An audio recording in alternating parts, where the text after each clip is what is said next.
Director of Jewish National Fund Speakers Bureau. Hello, thank you, Dan, for the introduction, and thank you all for joining us this afternoon to discuss such a timely topic and to celebrate 𝘌𝘰𝘰 beginning this evening.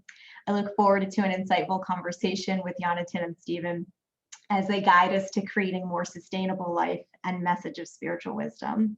It's an honor to introduce Stephen Shalowitz. Stephen is the host of Jewish National Fund's IsraelCast podcast, and for more than 8 years, he has produced and hosted the One-Way Ticket Show podcast, where he explores with fascinating people where they'd go if given a one-way ticket, no coming back, past, present, future, real, imaginary, or state of mind. He's also a JNF New York board member and on JNF's social media committee, and invites you to connect with him on all social media at Stephen Shalowitz. Rabbi Yonatan Neril founded and directs the Interfaith Center for Sustainable Development. Raised in California, Yonatan completed an MA and BA from Stanford University with a focus on global environmental issues and received rabbinical ordination in Israel. He has spoken internationally on religion and the environment, including at the UN Environment Assembly in Nairobi, the Fez Conscience Summit, and the Parliament of World Religions. He co-organized 10 interfaith environmental conferences in Jerusalem, New York City, Washington, D.C., and Atlanta. He is the lead author of 3 books on Jewish environmental ethics and has also co-authored 3 reports on faith and ecology courses in theological education. He lives with his wife, Shana, and their 2 children in Jerusalem.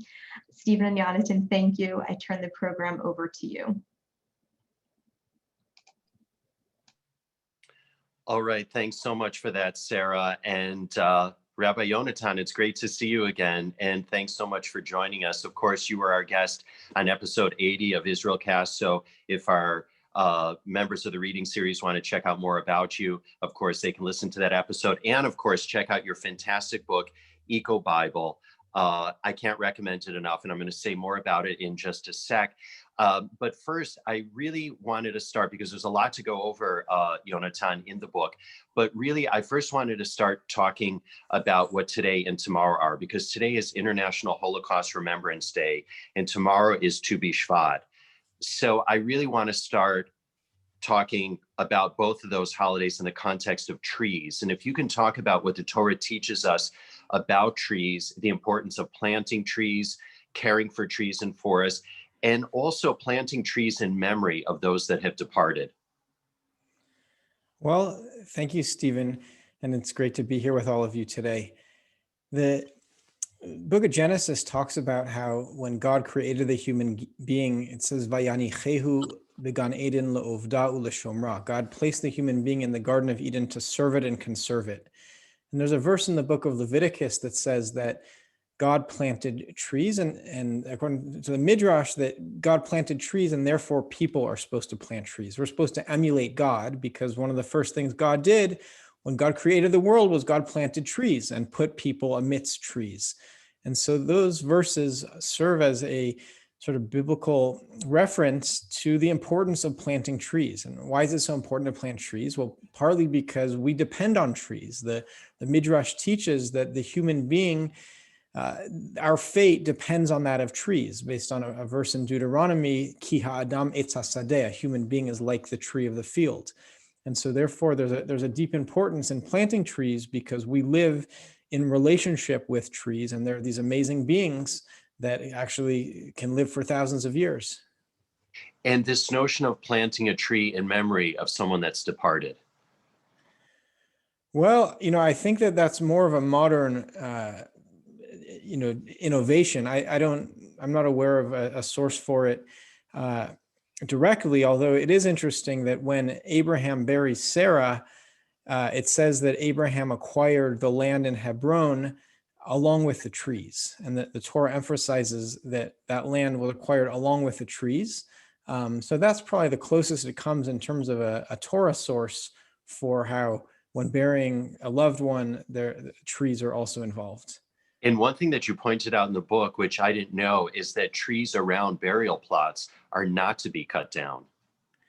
That's right. And here in the Jerusalem area, there are several sites where there are old growth trees that are near Muslim sheikhs that were buried there that have survived the massive tree cutting that took place in the beginning of the 20th century when the Ottomans were building a railroad and during World War I. So there's some amazing old growth oak forests in the Jerusalem hills. And one or two other points on trees before we move on, Yonatan. Can you relay the story in the Talmud of the planting of the carob tree? Sure. So there's a teaching about Honi, the circle drawer, that he planted a tree and then he fell asleep for 70 years. And he woke up and wasn't aware that this mature tree was a tree that he planted. And that source in the Jewish tradition is used as an indication of the importance of planting trees for future generations. My grandfather, Oheva Shalom, of blessed memory, when he was in his 90s, he planted trees. I remember he planted a peach tree and a quince tree. He would also make jam from the fruits. And he clearly wasn't going to benefit from these young saplings that he planted when he was 90 years old, but he was thinking about future generations. And interestingly, several people in the Torah, Abraham, Moses, all had major events in their lives happening around trees and associations with trees. That's right. There's a verse that says that Abraham planted an eshel tree, which is understood in different ways, but that Abraham was involved in tree planting. And there's also a teaching that relates to Tu B'Shvat of how Jacob took saplings with him from the land of Israel during the famine when he went with his family down to Egypt. And when he was dying, he told his children to plant trees. And according to the 𝘌𝘰𝘰 𝘉𝘭𝘦, when the Israelites looked at those trees, they were reminded of the redemption. And they cut down that forest plantation when they left Egypt and brought those trees through the sea and made them into a tabernacle. And the Midrash teaches that that's the meaning of the verse. Then the trees of the field sang with joy. It's a verse in the book of Psalms. And the trees sang because they were being used for a holy long-term purpose. And they were cut by the people who had planted them, or at least the descendants of those people, because the tabernacle existed for hundreds of years. And I think that's sort of a litmus test for how we use trees today in terms of would the tree be singing based on the way that we're using it. Yonatan, we can do a whole episode on trees, so we're going to have you back at some point. It's absolutely fascinating. I want to dig into the book, though, and talk a little bit about the book, again, Eco Bible. And I just want to say that the book took me forever to get through, not because it wasn't easy to read. It was actually super duper easy to read and easy to get through. But I found myself rereading passages and then going back several pages and saying, did he really say that? And then rereading something, because there were so many thought-provoking nuggets that you included in the book. And so I really just have to congratulate you on the book and for really, having all these light bulb moments, certainly for me, as I was reading the book. And there were many things actually that were quite profound in the book. And I want to start this part of our conversation by having you respond to a quote that you put in the book by Gus Speth. He's the former dean of the Yale School of Forestry and Environmental Studies. And he wrote here, quote, "The top environmental problems today are selfishness, greed, and apathy. And to deal with these, we need a spiritual and cultural transformation. And we scientists don't know how to do that." And when I read that, I thought, wow, that's quite profound coming from an academic. And I'm just wondering if you can respond to that. Yeah, it's a great quote. And, coming from a senior person in the American science world of science. And I think it indicates how, since 1992, for example, nations of the world have been negotiating over greenhouse gas emissions. And every year since then, almost 30 years, the emissions have increased. And the question is, why is it that the emissions have increased? And it has to look, the science is pretty clear about what we're doing to planet Earth. And, this Tu B'Shvat with the situation with the trees are on the decline. There were massive fires in Australia this past year, massive fires in Russia, Canada, California. And so we need to really take stock. And the question is, why haven't scientists been effective at changing humanity over the past 50 years that the environmental movement has existed. And I think it has a lot to do with religion being on the sidelines. That, a lot of religious people, I was teaching a group today, and I asked, who here has heard about Judaism and ecology before? And I was teaching at a religious seminary, and no one raised their hand. People know about Tu B'Shvat, but do we really know deeply about how our spiritual tradition relates to ecological sustainability? And that's why we wrote Eco Bible, which is really an Eco Torah commentary, because we understood that there's hundreds of verses in the Torah that relate deeply to how we live as spiritual beings in a physical reality, and that we need to shed light on those verses since many people aren't aware of that. In Yonatan, I also felt that there were also lessons from some of the people that are in the Bible. I was going to say some of the characters, if you will, in the Bible that can teach us lessons. And I'm jumping ahead a little bit here, but I had never thought about Esau's role in this notion of how we live our lives today. And you point out that we're becoming like him as a society. And I want you to talk about that and address that. Mm-hmm. Well, so Esau is seen by the rabbis as the paradigmatic consumer. And the rabbis learn that from a verse where it says that Esau forfeited the birthright based on a bowl of lentil soup, mm-hmm. and that he ate it quickly and he got up and he left. And the Torah says, "Vayibez Esav et ha-bechorah," that Esau despised, or Esau wasted the birthright. And therefore, we can learn from there about how we consume food, for example, that we should consume it slowly, and we should eat with people and eat in community and appreciate that the food comes from God, the source of all being. And therefore, another aspect of Esau is that he's considered to be, just from his name, which comes from the word to do, that he's the quintessential doer. He's moving quickly. And I think in our society today, we're doing too much, and we become more human doers than human beings. And so therefore, one of the silver linings of the pandemic is that we have the opportunity to slow down and to, reconnect to nature, to live a more quiet life, to live more simply. We're not flying so much. So that is a silver lining of the situation we're in today. That was interesting what you said about his name, because we're always taught that his name came from Esav, like grass, right? But you said, but it's coming from Oseh, is what you're saying. Yes, that he was all made because he came out very hairy, and he was also named Edom, the red one. Right, the red one. Meaning that he was fully completed by the time he was born, that he was done. Well cooked. Got it. Okay. I want to go back to the beginning, go back to Genesis. Actually, it is still Genesis, but actually the first couple of chapters. And if you can talk to us about animals and what we can learn from animals, and how Adam named the animals, and Adam's relationship with the animals, and how we have forgotten our relationship with the animal kingdom in modern society. Sure. So there's a verse in Genesis chapter 2, verse 19. It says that God formed out of the earth all the wild animals and all the birds of the sky, and brought them to the person to see what the person would call them, and whatever the person called each living creature, that would be its name. So this is in the second story of creation, the second chapter of Genesis. And Adam was engaged in a relationship of recognition and nonviolent interaction. It was, as Martin Buber would call it, I thou, and not I it.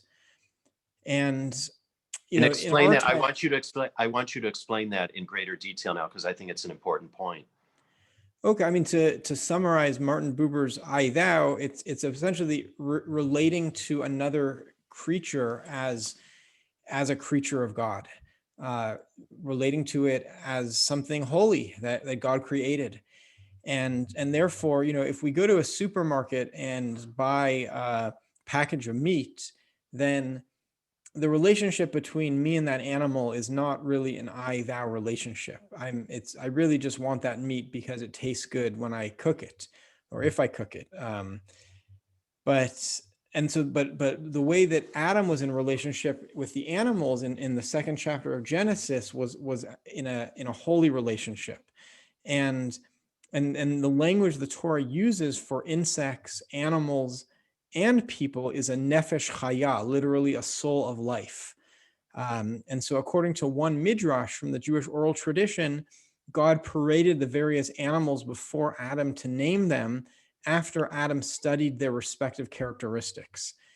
And each name that he gave reflected a deeper meaning of those animals. With the letter Aryeh, for example, means that he was aware that the lion was the king of the animals due to its fearless posture. And so there's a lot of deep and mystical teachings about Adam's elevated relationship with animals.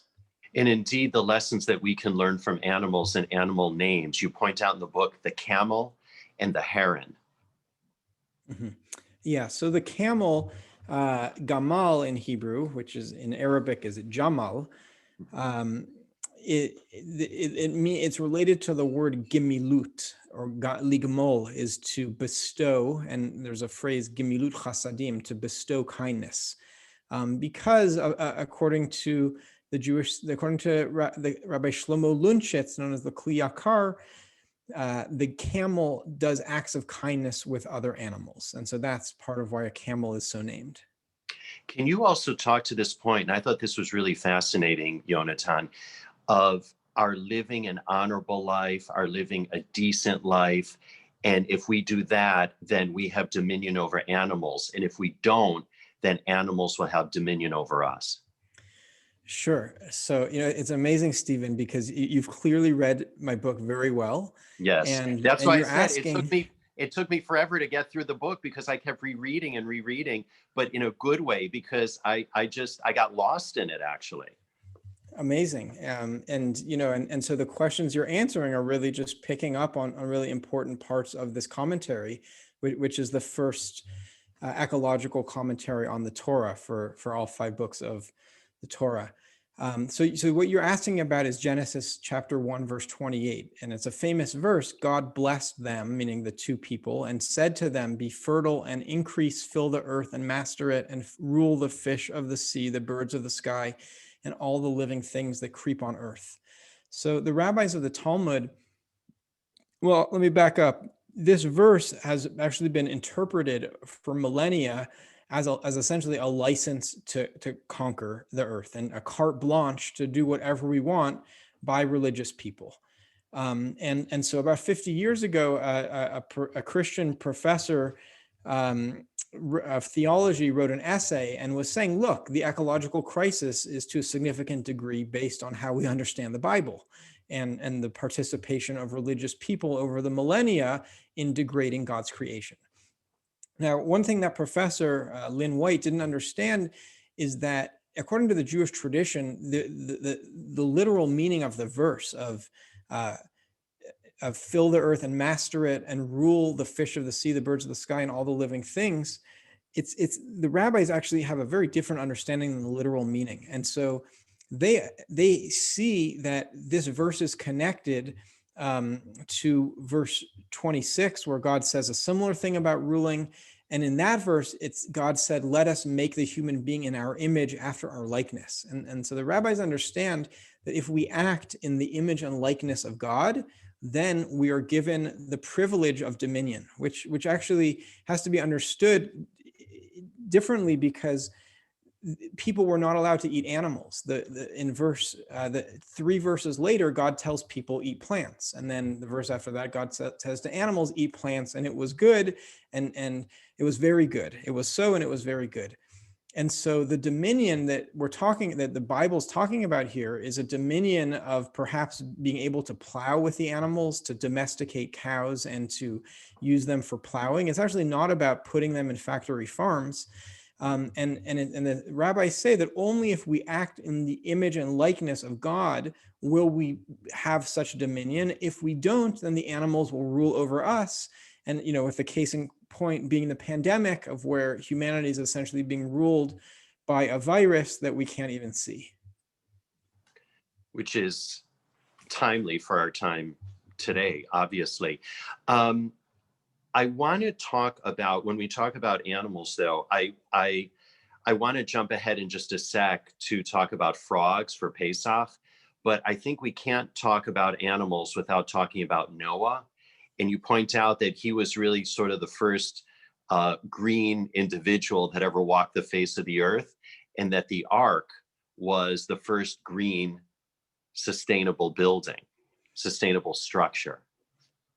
Yes. So the Torah states that God commanded Noah to build the ark as 3 decks, and doesn't give a reason for that. But the rabbis in the Talmud say that the top deck was for people, the middle deck was for animals, the bottom deck was for waste and excrement. But the question arises, well, the world was going to pot, to hell in a handbasket. Why would it matter if Noah and his family threw the waste overboard?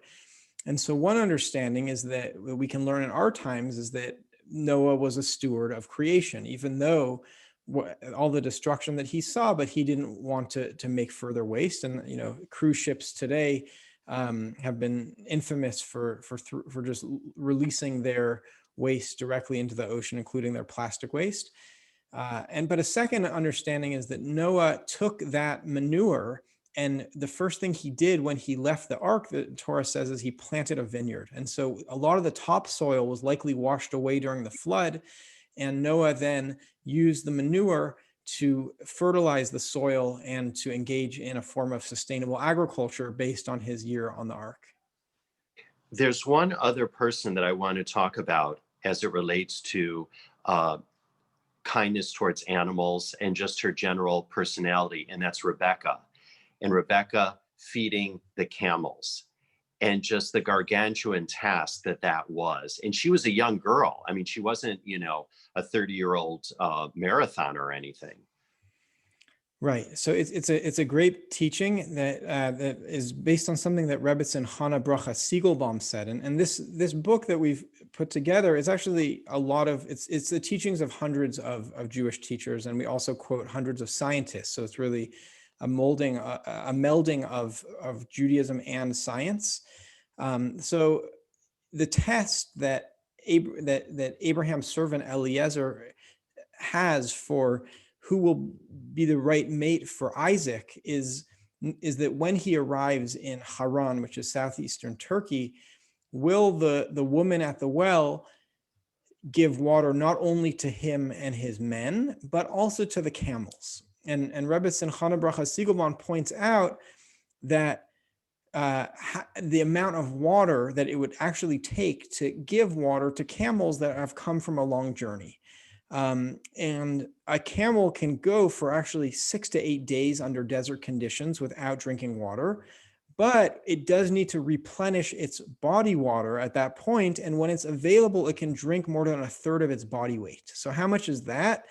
So if it's become dehydrated and then it suddenly has access to water, it's capable of drinking up to 35 gallons of water in 13 minutes, which multiplied times 10 camels would be 350 gallons. And so for this, let's say Rebecca was 13 years old, for her to draw 350 gallons of water, and it's for the camels, it wasn't just that she cared for the men and she gave them, 10 gallons of water, that she cared so much for the camels. All of a sudden, this was the test of the matriarch, Rebecca, being worthy of being the matriarch. Did she care about the animals? You talk about being an Eshes Chayil, right? Yeah, that's an Eshet Chayil. I mean, that really is a woman of valor. It is a woman of valor. There were several themes that I noticed in your book. And there was one that I wanted to touch on in particular, and that was this notion of praying in nature, which I thought was really, really beautiful. And if you can talk to that, Yonatan. Sure. Most Jewish prayer today occurs in synagogues, or at least pre-pandemic it did. Most Jewish prayer today actually probably takes place on Zoom. And the question is, what about praying in nature? So Rabbi Nachman of Breslov talked about how it was important to go into nature for an hour a day and to speak with God and to pray to God in nature. And I think that's an important practice. You know, during the pandemic, I've been making an effort to go on a walk in the park. And to go out into nature, I feel like is a tikkun, a repair on the amount of time that I spend in front of a screen and inside a building.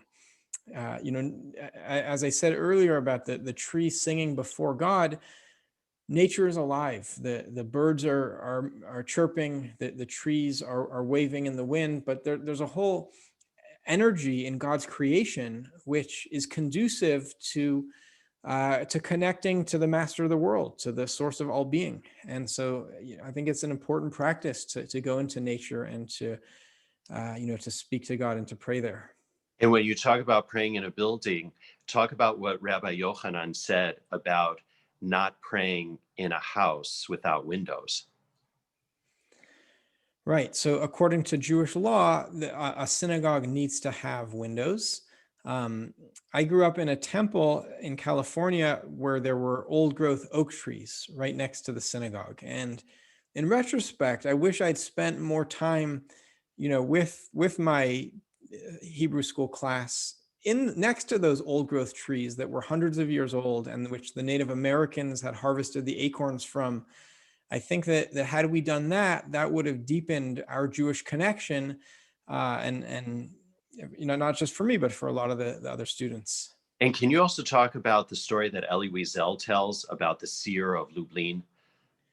Sure. So the seer of Lublin, when he was a boy, would leave his cheder, his Jewish school, and go into the forest. And then they would schlep him back to the school, and he would run away again into the forest. And his Melamed, his teacher, asked him, well, why are you going into the forest? God is everywhere. And the seer of Lublin replied when he was a boy, God is everywhere, but when I'm in the forest, I am different. I think it's really beautiful. Indeed. By the way, just going back to animals, we should share with everyone that's joining us today that you are a vegan. I'm a vegan as well. And I noticed that you did not include the portion after, or at least right after, at the end of Parshat Noach, where God says that we can eat animals. I'm just wondering if you can clarify that, because that was a little bit of a confusion point for me. Sure. It always has been, actually. Sure. So it does say, the Torah says after the flood that the humans can then start eating meat, which wasn't permissible to them in the first 1,500 years that the Bible talks about. And today people are eating meat many times at every meal, or if not meat, then eggs or dairy at every meal. And I think that in light of the high level of consumption of meat, dairy, and eggs today, that it's time to reconsider this and to either be a reducitarian or vegetarian or vegan. As I mentioned earlier, in the first chapter of Genesis, God tells people to eat plants. God doesn't say a lot to people, but God does say that. And Rabbi Abraham Isaac HaKohen Kook, the first chief rabbi of pre-state Israel, said that this original vision of Genesis isn't lost for all time, that it's actually something that we can return to at a future time. He wrote this in 1903. And there's over 100 rabbis that have signed on to a vegan statement, because the situation with factory farming of 80 billion animals is really abhorrent. When I've gone to chicken sheds or cow sheds here, and I come face to face with these animals, I have a spiritual experience. It's, something that is, to me, is like the opposite of what God wants on this planet. And most people eat meat, dairy, and eggs just based on a veil of ignorance about what actually happens. And so the meat just shows up, at the store. But to really, be in integrity, I think, with the Torah and the teachings about compassion to animals and how these are also God's creatures, I think really requires a deep reckoning with the situation of factory farming. And it's not something that the rabbis or the Jewish tradition created, but for the most part, Jews have gone along with the system of factory farming that's existed in the past 100 years or so. And I think that we can make this change. And now with things like Beyond Meat, and vegan cheeses, it's easier than ever. Right. I mean, people can certainly make little changes in their lives. They don't have to, as I jokingly always say, they don't have to go whole hog on it, right? If they don't want to become vegan, but certainly they can take steps to adopt a little bit more of a plant-based diet, because I agree with you.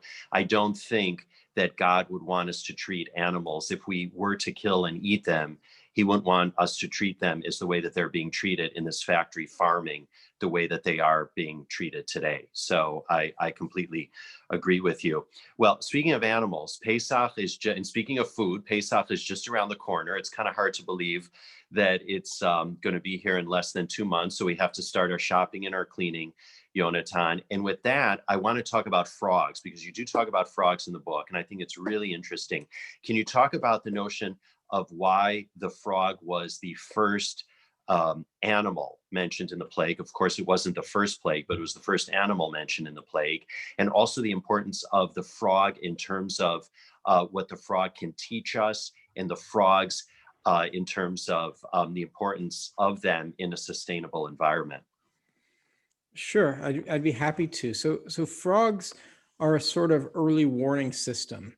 The frogs, and so as you said, the first plague is the turning of the Nile River into blood, and then the second plague is of the frogs proliferating.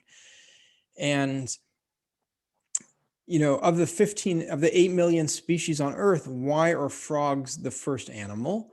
So they're actually a key bioindicator species of ecosystem health. And in the case of some natural disasters, it is if the frogs know what's coming. And there's a study that frog behavior changes dramatically in the 5 days leading up to a major earthquake or tsunami. And the word in Hebrew for frog, tzfardeya, can also be read tzipordea, an insightful bird, according to Rabbi Nachman, that they have this sort of deep insight. Now, in our times, frogs are also an indicator species, and with climate change, scientists estimate that more than 40% of the world's amphibian species are in decline, which is more severe than that of bird or mammal species. And research shows that amphibians, like frogs, are particularly sensitive to pollutants because of their highly permeable skins and the many stages of their life cycle, that they live in both water and on the land. And so this maximizes their exposure to toxic pollutants, both on land and in water, and from feeding on both plants and animals. So, there's something deep going on in the Torah, that the frog is the first species to go out of balance. And in our times, that's also the case. And, we can stop the rest of the plagues in our time if we wake up in time. And that's why it's really important that we prioritize ecological sustainability and prioritize Judaism and ecology, because the rest of the plagues that we're bringing on ourselves don't have to happen. But we need to stand up to Pharaoh, which in our times relates to consumer society and fossil fuels and plastic and disposable use. That's part of the spiritual and ecological work of our times. And before we get to a question from Melanie, and again, for everyone on the call right now, if you have questions, please put them in the chat. Melanie, thanks for your question. I'm going to get to it in just a sec, but I want to build on what you just said with frogs. Can you also explain the midrash, or talk about the midrash of the one frog versus the many frogs? Sure. So there, as you're saying, there's a midrash. The Torah uses the language of a tzfardeya, one frog, but usually it refers to them as tzfardaim in the plural. And the midrash says that the Egyptians would hit a frog, and then there was one frog originally, and it would become many frogs. And so this also relates to how, Albert Einstein said the same way of thinking that led to the problem can't solve the problem. and of how I think we need to find different solutions for our ecological crisis than we're currently seeking. A lot of people have faith in technology, that we can just use technology as the way out of our ecological crisis. But I think it's much deeper than that. And that's why we need Jewish and religious teachings to help us live sustainably. Indeed. Well, thanks, Melanie, for writing in. And she wanted to know, she's asking you the question, Yonatan, do you think there is any momentum on the movement for meat only on Shabbat, Yom Tov, and special occasions? I think there's some momentum. Sure. I mean, here in Israel, Tel Aviv, I believe, has the highest number of vegans per capita of any city. And of, only eating meat. The Knesset supported meatless Mondays. So going one day a week, but what Melanie's referring to is only eating meat on Shabbat. And that's a good step, if someone doesn't feel that they can fully eliminate it, because it then focuses on holy eating, that, our eating on Shabbat is a holier eating, especially when we sing and speak words of Torah at the Shabbat meals. Building on Melanie's question, and this is something that we spoke about when you came on the IsraelCast podcast, it's this notion of what happens at a typical Kiddush and what the word Kiddush really means. And I want you to explain that and talk about that. Mm-hmm. Okay, well, the word Kiddush is from the language of holiness, likadesh, to make holy. And so the Kiddush should really be a place for holiness. And I always feel like, I mean, it's great that a Kiddush is a place for socializing, even though, it's a bit of a distant memory because of the pandemic. But a Kiddush... Yes, there were things called a Kiddush, by the way, right? Yes. And, I feel like at a Kiddush, it's important to take food and to sit down. I realize that almost all Kiddushes take place standing up, but there's something about sitting down and eating with kavanah, eating with intention. So, and also using durable dishes at a Kiddush instead of disposables. Those are a couple Kiddush ideas. And also, don't take more on your plate than you can eat. There's so much waste that goes on at these Kiddushes. And by the way, to Melanie and to everybody, there are Jewish vegan groups out there that you can certainly join online, on Facebook, etc. And so I encourage everybody just to check them out, because they're wonderful resources and wonderful support, if you will. So thank you for that, Melanie. And if anyone else has a question, please put it in the chat. I want to go back to something that you started talking about when you were talking about the frogs. And that's this notion, something you spoke about in the book, and I can't remember who said it at the moment. I would have to fish through the book, is someone had said that if you start taking out little screws of an airplane, right, then it's like, what happens to the airplane? And it's the same thing with our world. If you start taking away these small species, what does that do then to the environment? Right. So you're referring to a metaphor that Jared Diamond gives in his book Collapse, which is a thick book about the history of sustainability in a number of different societies. And he talks about how removing the screws on the wing of a jumbo jet is similar to extincting species. There are thousands of screws on the wings of a jumbo jet. And if you remove some screws, the plane will still fly. But at some point, the wing will fall off the plane. And so too with species. We don't really know what we're doing by extincting species. There was an article in the New York Times about the 2 last white rhinos, and another article about the Yangtze River dolphin titled 100 million years and a farewell. You know, and in our times where it's, it's to really think about it. Like these are, and also how we relate to animals. It also is a indication of how we relate to God, because God created them. Jody, I'm going to get to your question in just one sec. There was something related to that I want to read here. And it came from Rabbi Shaul David Yudelman.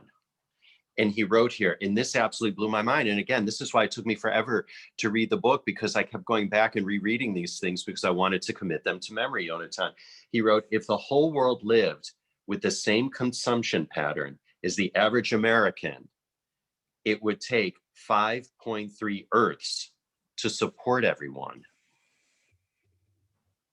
Let that sink in, right? That's what you're talking about with all of this. It's quite astonishing. Jody, thanks for writing in. Jody wants to know, can we as Americans buy Israeli solar technology? If so, where and how? Well, it's a good question. There are a number of Israeli solar innovation companies, but I don't know about how you can practically buy Israeli solar technology. My organization works with an Israeli solar company called 𝘎𝘰𝘮 Global. That's 𝘎𝘰𝘮𝘯𝘦. 𝘎𝘰𝘮𝘯𝘦, and we're working on a faith-inspired renewable energy project in Africa. And one of their vice presidents just went recently to Mozambique, where we're working with an Anglican bishop to build a commercial scale solar field on church land. Do you know what I would say, Jody? Call your local Israeli consulate, and they all have economic development folks working there. And so speak to them, and they might be able to help you out with that. So that might be something. Just a few more minutes, really. And if anyone has any more questions, please put them in the chat. I just want to say something. You know, I don't usually single people out, Yonatan, for where they're coming from, because I don't necessarily know, except one of my friends has stayed up late in Singapore, Mark Chan, to listen to our conversation. So we want to thank you, Mark, for that. He said, not a simple question, but he wants to thank you, Yonatan. And he wrote, our arrogance as humankind astounds me when almost all our traditional teaching guide us to live simply, with respect and care, to live with the world, to live with nature, not on top of it, dominating and stripping it of life. And related to that, and Mark, thank you for that. And I want to build on that also, because in the book, you talk about the fact that the cure, God always puts the cure in front of us before the disease, right? Mm-hmm. And can you address that? Sure. So we, you know, the ecological crisis is not a crisis of the birds and the bees or the trees and the toads. It's a crisis of how we live as spiritual beings in a physical reality. And so we have the ability to change, and God is giving us that ability. It's just a question of ratzon, a question of will. And part of the work that we need to do is to raise our level of spiritual awareness. Consumer society operates at a low level of soul awareness, and it delivers these pleasures and instant self-gratification. But as we raise our level of soul awareness, those pleasures become less attractive, and we actually seek to give more than to take, and even to give pleasure to God through our recognizing God's goodness and for all the abundance that God showers on us. So, you know, the cure for our ecological situation exists, and we just need to open ourselves to it. And I want to ask you about your organization, what you do, and I want you to share that with everybody. But actually, Mercedes has a really, really great question here. They all are, actually. Can you explain, Yonatan, why some people have phobias to some insects or animals? And does the Torah teach us anything about why that happens and maybe overcoming some of those fears?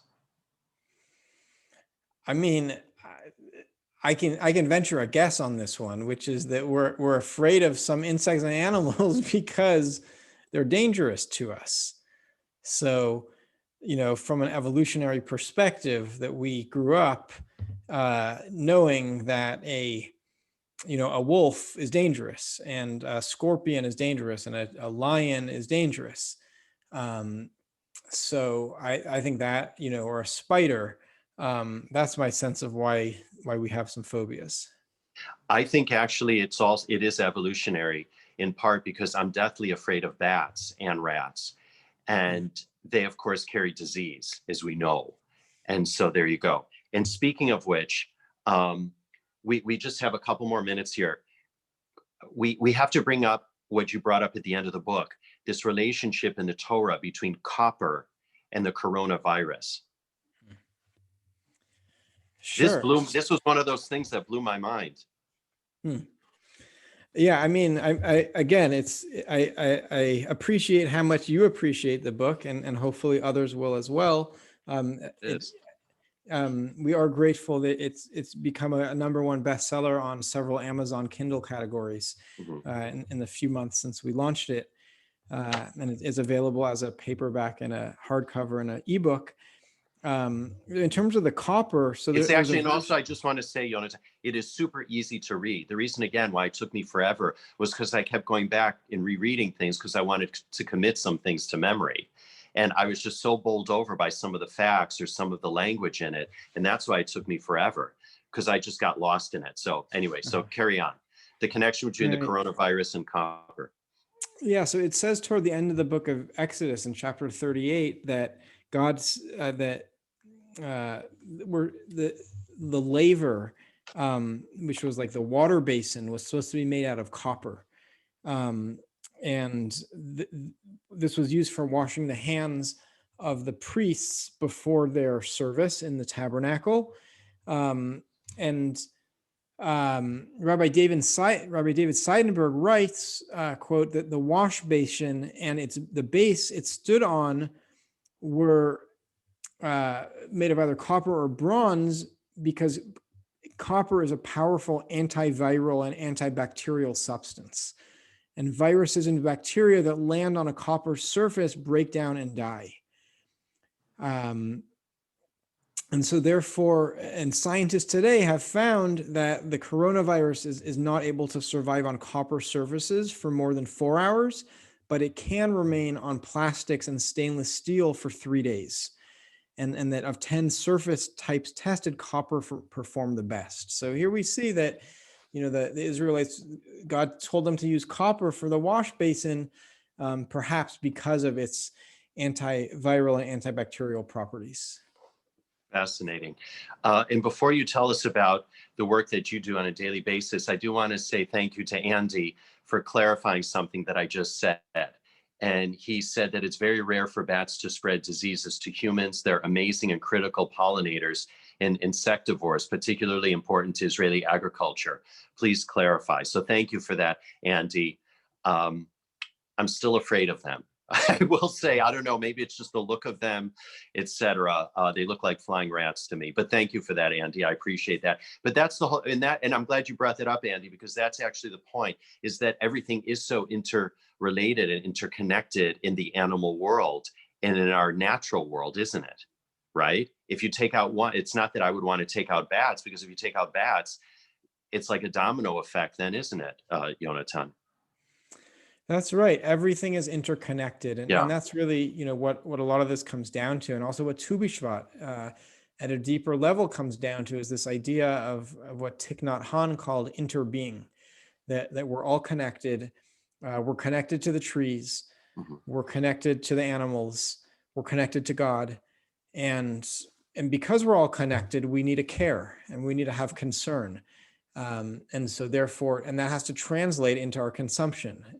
How does my consuming affect the plants and animals on this planet and other people as well? That relates to the idea of environmental justice, that a lot of minority communities are more impacted by air pollution and water pollution because they're living in close proximity to industrial facilities, much more than white people. And so, it's about having a level of concern for other people and other creatures. So as we begin to wind down our conversation, because I'm mindful of the clock, and I know you got to get to bed at some point because you've had a very long day and we really want to thank you. Just basically like 2 more points. The first one is, can you just share with us the work that you do on a daily basis with the Interfaith Center for Sustainable Development? Sure. So we're working to reveal the connection between religion and ecology and mobilize people to act. Part of what we do is in publishing books and distributing those books. We distributed Eco Bible to 400 clergy, including the senior Catholic leadership in the United States and the Anglican leadership in England and in Africa, as well as to over 100 rabbis in Israel and the United States. And actually a member of our board was just in United Arab Emirates for the past month, and she gave the book to 60 people who she met with there. including the Crown Prince. As I mentioned, we have a faith-inspired renewable energy project in Africa, trying to deploy solar energy on church-based lands in collaboration with GigaWatt Global. And we're also working in what we call thought leadership on Facebook and Twitter. We have the largest YouTube collection on religion and ecology of raising awareness and getting the word out that there are deep things in religious traditions on ecological sustainability. Go ahead. Sorry. And then just another project we're working on is a Los Angeles Faith and Ecology Network, where we're working with California Interfaith Power and Light to bring together green teams and ecologically minded houses of worship in Jewish, Christian, and Muslim communities for collaborative action.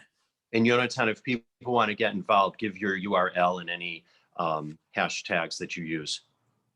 Okay, so I'll send that via the chat. Okay, great. So everyone can, add Interfaith Eco. So that's in the chat right now. And then also while you're doing that, just two more really points. And first of all, thanks to everybody for staying on. There were two other quick things I just wanted to ask you about. Do you have a favorite verse or a verse from the Torah that really speaks to you when it comes to the environment, when it comes to sustainable living? There is a verse that definitely speaks to me. It's a verse from the second chapter of the book of Genesis in Hebrew, 𝘌𝘰𝘰 𝘉𝘰𝘮𝑒 𝘠𝑒, that God placed the human being in the Garden of Eden to serve it and to conserve it. And Rabbi Sachs translates it as such, Rabbi Sachs of blessed memory, that we're given this mandate to protect God's creation. And there's a midrash that you're probably the most quoted ecological midrash, that God showed Adam the trees of the Garden of Eden and said to him, everything I created for you. Be careful not to destroy or despoil my world, for if you do, there will be no one else to come after you to repair it. And, some religious people think that the ecological crisis is not a crisis because God or the Messiah will just wave a wand and all of our ecological problems will go away. But this midrash states the opposite, that we have responsibility. And that's an important aspect of our work here. Rabbi Soloveitchik said, in contrast to Descartes, who said, cogito ergo sum, I think, therefore I am. Rabbi Soloveitchik said, I think, therefore I am responsible. And we have responsibility, and part of our the role of religion is to increase our level of responsibility, our feeling of responsibility to act. And then really the final thing before I hand it back to Sarah is, what one or two takeaways would you want people, after they click off of this call, to take away from our conversation and from this notion of the Torah's teachings on a sustainable lifestyle and on environmental protection? Well, as you read in Eco Bible, we've actually included a few hundred suggested action items. So we're connecting both the rabbinic teachings along with current scientists, but then we're making it practical for specific action. So, the book itself says a lot more than any one or two things I can say. But on Tu B'Shvat, I would say plant a tree. That's an important thing to do any time of the year, and especially in Tu B'Shvat. So go to it. All right. Well, listen, Yonatan, it's always great to talk to you. And can I just say real quickly how we met? So when I was in Israel in February of 20, before there are things called airplanes. You remember those? And so when I was in Israel and we were doing interviews for IsraelCast, I interviewed 𝘎𝘰 𝘉𝘭𝘰. I'm sharing this not with you because you were there, but just with everybody here. And we were finishing up the interview, and Rabbi Yonatan stopped me as we were packing up the car and leaving. And we had the most wonderful, very quick conversation. And then we just kept having conversations throughout. And that's how we originally met. So it was a couple of years already. And I'm so glad that we did. And really, we just want to thank you so much for joining us here. And I look forward to the volume 2, because this is only volume 1.